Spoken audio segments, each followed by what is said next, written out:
Hello YouTube and welcome back to the 4th episode of the RB Racing, the Christmas special episodes. And if you watched the big 24-hour video, you will know that we're down here at Teamsport Sheffield for a 50-lap race.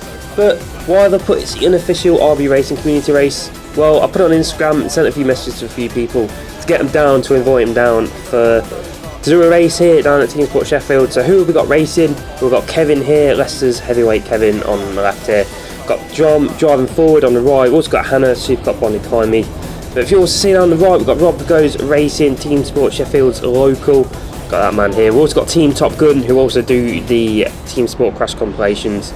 So we've got a nice star-studded field, and after the marshals try and get all the karts started, as it is first thing in the morning, we try and get all the karts bunched up then. If you're not too sure, a 50-lap race, it is a random grid race, no qualifying, so we are going straight into the race. And so once all the karts have gridded up then, we're going to start in 10th position out of 13 karts as the lights start coming on. And it's lights out and away we go. After I got a bit of a jump start, we do bunch up into 9th after that slow on the right hand side. We do get a red flag straight away, and unfortunately I do get bumped up into 6th position. Kevin's car didn't want to start off the starting line, so that was what caused me the red flag.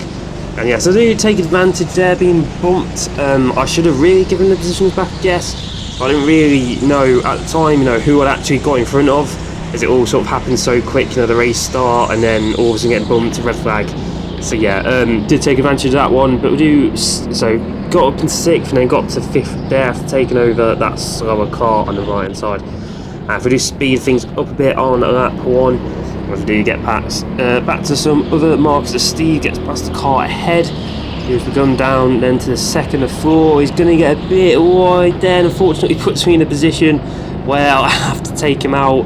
There's nothing really I could have done there, so he'd completely gone wide and his car just come back right into my direction. But that's what causes a red flag. So that's up into 4th place then, as we got lap 2 here. Steve tries to get past 3rd position ahead, but by doing so he's leaving these gaps open. I'm trying to take advantage. Unfortunately, just can't seem to get past him at the moment, and he just can't seem to get past 3rd position. So yeah, I've also got Goose and Supercup Blondie behind us, so I can't really be doing stupid attacks. I've got to be clever about this while trying to defend my position from the guys behind. But there we go. As you can see, I'm trying to get past Steve again, but like I said, it's in a position where I can't really do anything with it.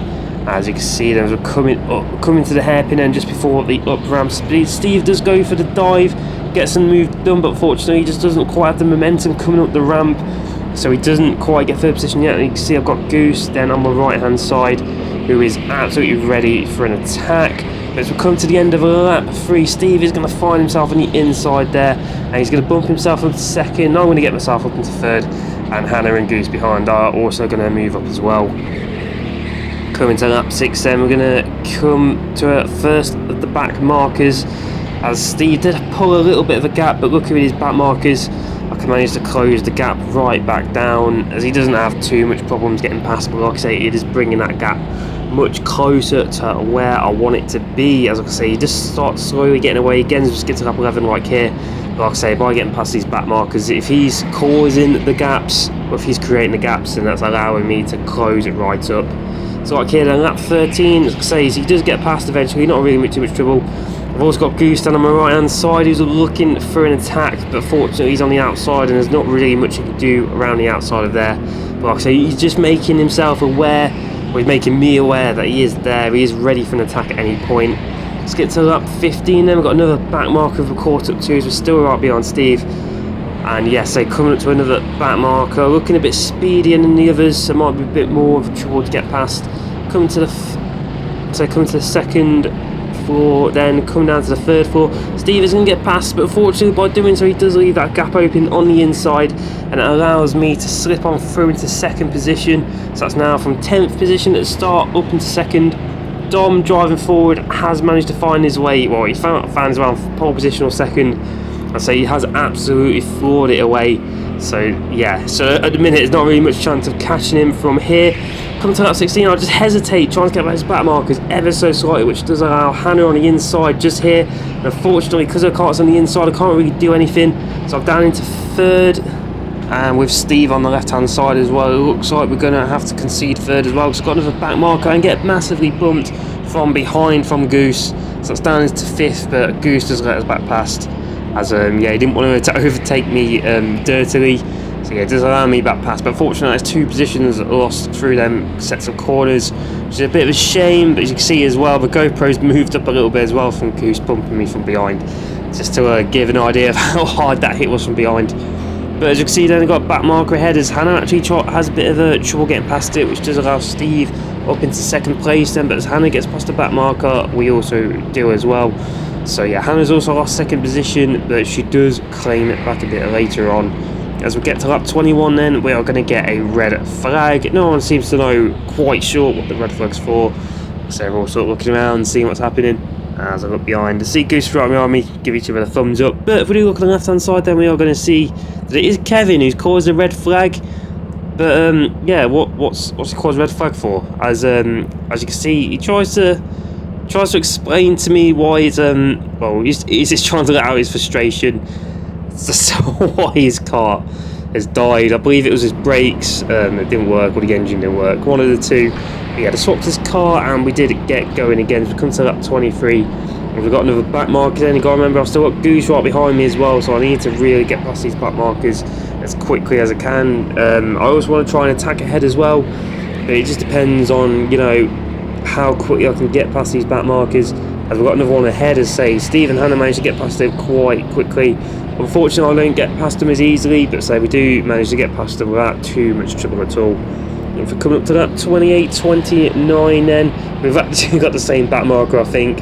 We do give a little bit of a shove out of the way. We've also got another back marker ahead, who we do catch up to just before the big lap. As we get around the outside, but it looks like they're trying to fight their position back. Like I say, I've got Goose behind me, so I don't really want this attacking at the minute. Leave the space on the inside so it doesn't quite shove me out the way. I didn't really want to shut the door too much. So fortunately, that does cost us time to Steve and Hannah ahead. Like I say, we have still got Goose right behind us, so trying to get past these back marks as quickly as I can. Like this one here, to think about the inside, but backed out at the last minute. But luckily, they got a bit of a worse exit, coming side by side and in between a little straight just before the 2nd hairpin. But we do shut the door on that one. And so Goose does also manage to get past swiftly as well. We're coming to that 38 then, got another back marker, but luckily managed to deal with it quite nicely. Does compromise the entry into that hairpin a little bit, but nothing too badly. But then round the section on the bottom section, unfortunately at this point I'm very tired, I'm very knackered, and I didn't realise at the right hand side that I had Goose there. So unfortunately he sees the gap, and just to make sure, he's that annoyed that it's been behind me that whole time since like what, lap 5. He's shoved me into the barrier so he can make sure that I just can't get the momentum coming up the ramp. As you see, yeah, I just got shoved into the barrier. Had zero momentum going up the ramp. The engine had a hard time trying to get itself back up. But we do manage to get past that back marker just there, nice and swiftly. And as we come to that 42 then, we've always got another back marker ahead. And at this point, I've got no one in front of me fighting for position. I've got no one behind me fighting for position. So I'm a little bit no man's land, so I have backed off quite a little bit at this point. Like I say, within the 24 hours, you know, this is the 5th location in 24 hours, so, you know, my body's a bit knackered at this point. So I thought I'd just, you know, calm down for a bit, but we do get to this back marker. Like I say, I am having a bit of trouble getting past at the minute, try and see the inside there, but it does seem to close the gap ever so slightly. Yeah, just having a bit of trouble here, just trying to find an opening.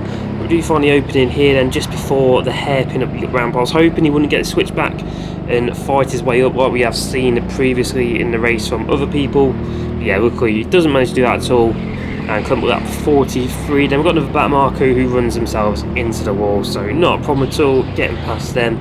And as we get to that 50 then, the final lap, there's the checkered flag.